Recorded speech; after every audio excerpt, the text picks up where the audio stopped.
colocar, e que tem a ver também com a Revolução Industrial, é o período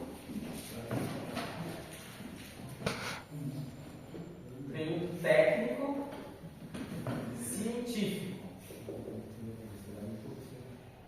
que é o meio técnico científico. Podemos pensar do meio técnico para o meio técnico científico, a Revolução Industrial, mas um outro exemplo que eu gosto muito, que caracteriza o período técnico científico, no momento histórico,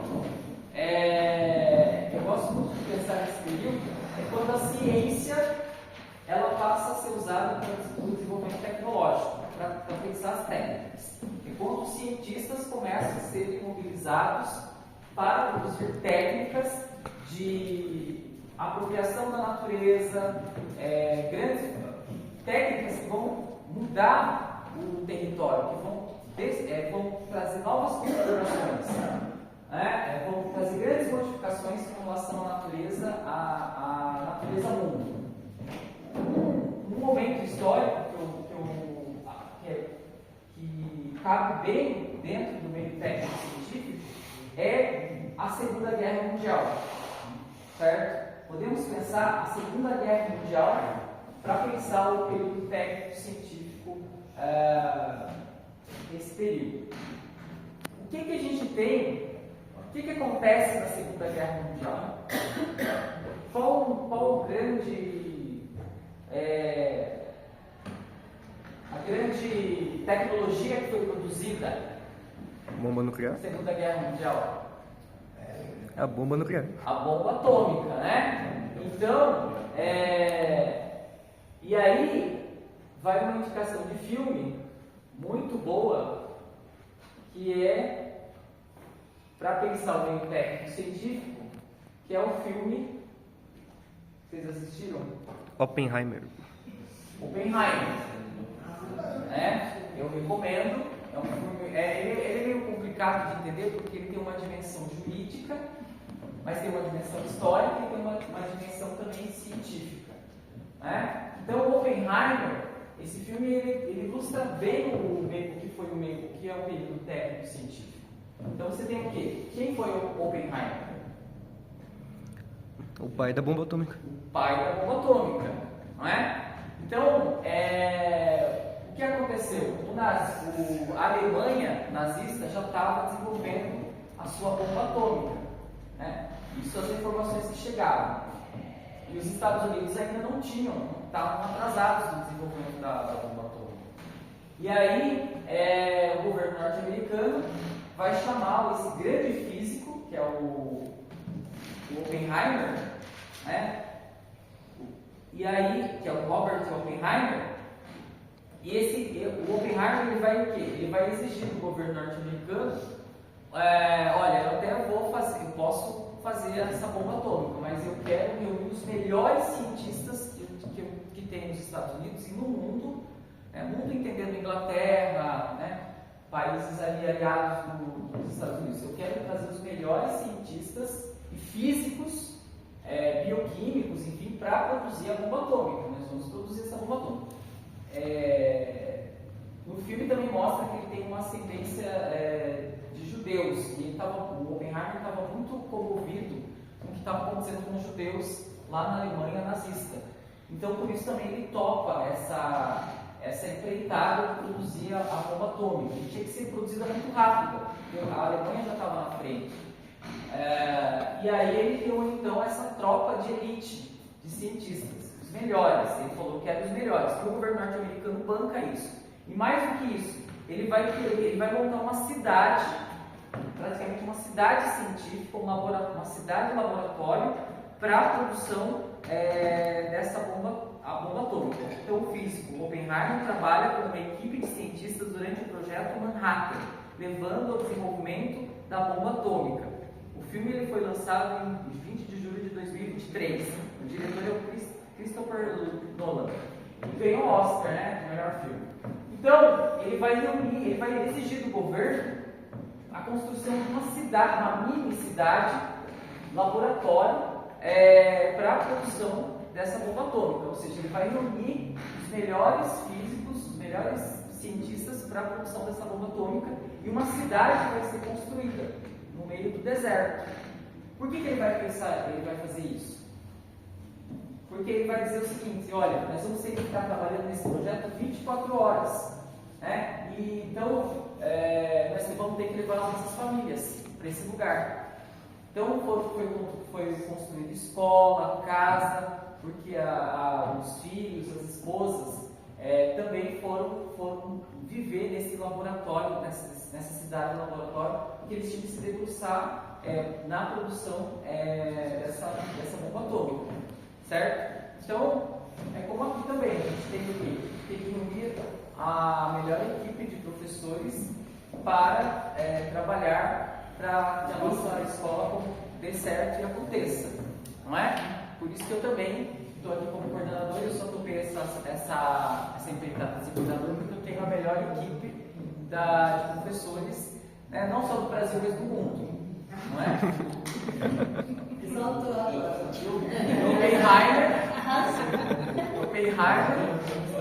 E o Oppenheimer ele fez isso, ele exigiu então a junção dessa grande equipe para produzir a bomba atômica, o pai da bomba atômica.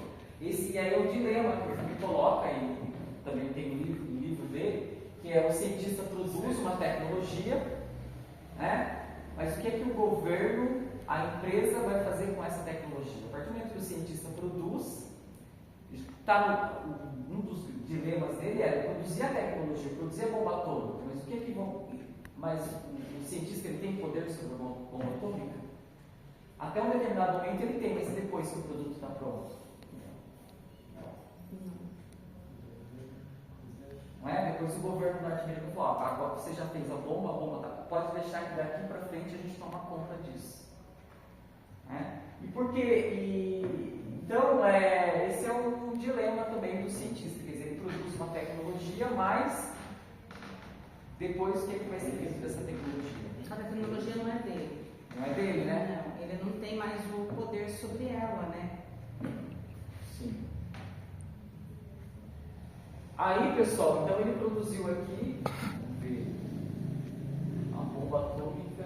Eles fizeram 2 bombas atômicas, né?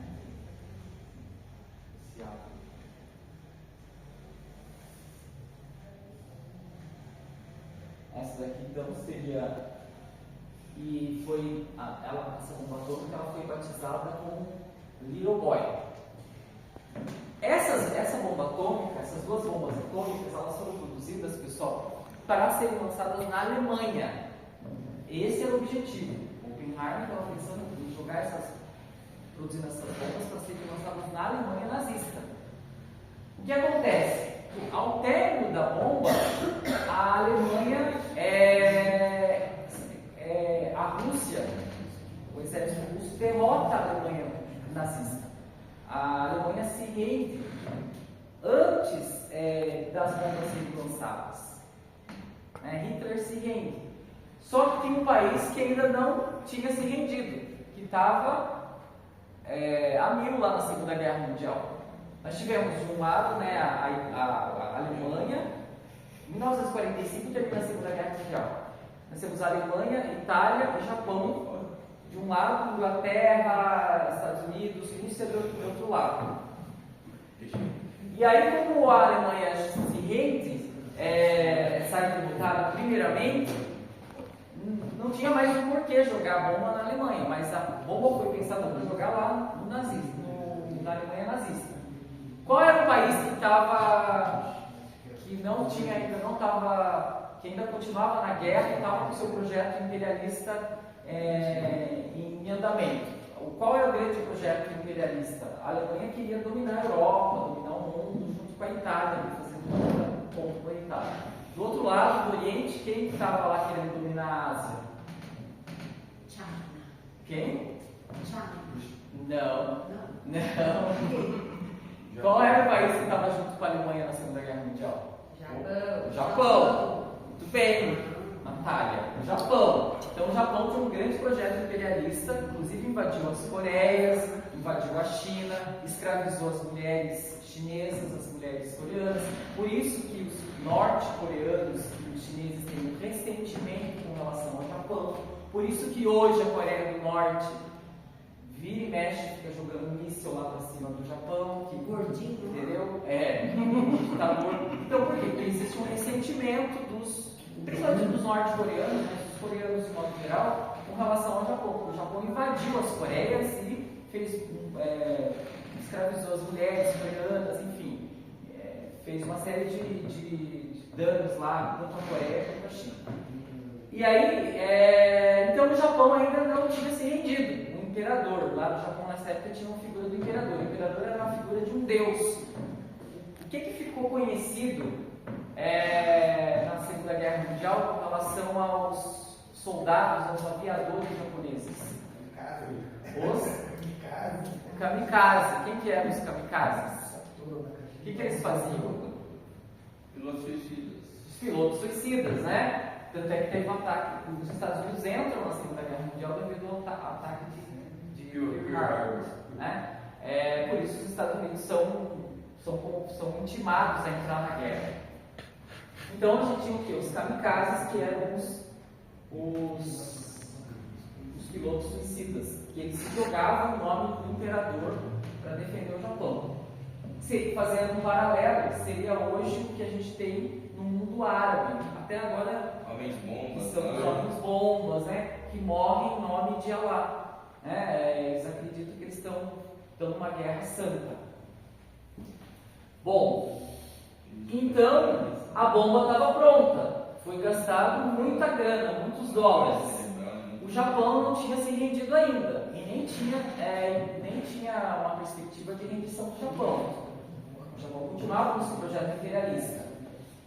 O que o governo norte-americano decide então? Vai falar o seguinte: olha, nós produzimos uma nova ferramenta, uma nova tecnologia de guerra que tem o poder de destruição em massa. E eles fizeram 2 bombas. Vocês sabem por que eles fizeram 2 bombas? O que eles vão fazer com essas bombas, então? Já que a Alemanha já tinha se anunciado a sua derrota. O que eles vão fazer com essas 2 bombas? Elas estão prontas. Vão jogar no Japão, né? E aí, o filme mostra também uma lista de cidades japonesas onde eles vão jogar essa bomba toda. Dizem que não foi jogada em Kyoto, porque Kyoto ainda é um templo, Kyoto foi a capital do Japão, tem muitos templos budistas, é uma área muito voltada para a questão histórica, cultural. Tanto é que no filme mostra isso, eles pedem para descartar Kyoto. Mas eles queriam jogar a bomba atômica e veio uma lista e eles vão escolher, e no filme mostra isso, eles escolheram qual cidade eles vão jogar essa bomba atômica. E quais foram as 2 cidades onde foi jogada a bomba atômica? Hiroshima e Nagasaki. Qual é a ideia de... E aí a bomba atômica foi jogada em Hiroshima. Mas qual é a ideia de se jogar uma primeira bomba atômica em Hiroshima e depois uma segunda bomba atômica em uma outra cidade que é Nagasaki? Qual é a ideia? Mostrar força, né? Mostrar força. Desencorajar o inimigo.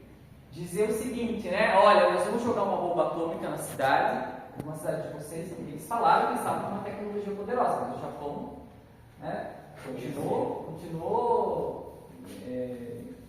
irredutível. Eles jogam em Hiroshima e o pronunciamento é o seguinte: foi uma destruição avassaladora, né? Hiroshima até hoje sofre esses danos, essa consequência.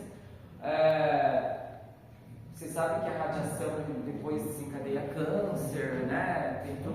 Afeta todo o sistema imunológico da pessoa. Ela pode ficar até 10 gerações. Estou assistindo um documentário. Ela causa mutação genética. As gerações que Sobreviveram à bomba atômica, elas vão ter até 10 gerações, é o que os cientistas acreditam que ainda vai ter mutação genética, né? Por isso os cânceres, as má formação, e crianças que nascem com hidrocefalia, aqueles pés de elefante.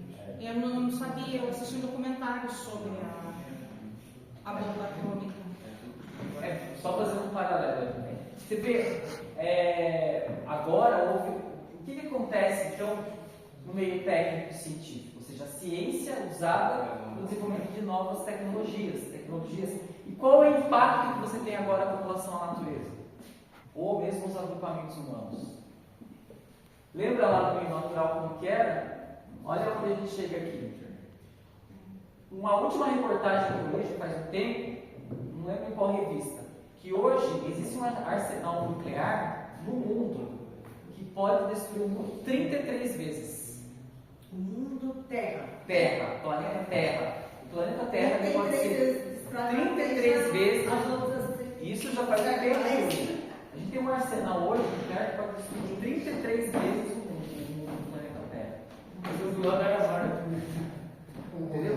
Então, vocês veem aonde chegou esse desenvolvimento tecnológico, ou seja, um poder de destruição, de devastação, de domínio, de destruição da natureza. Não só, além das tecnologias de observação da natureza, de estudo da natureza, de controle sobre a natureza.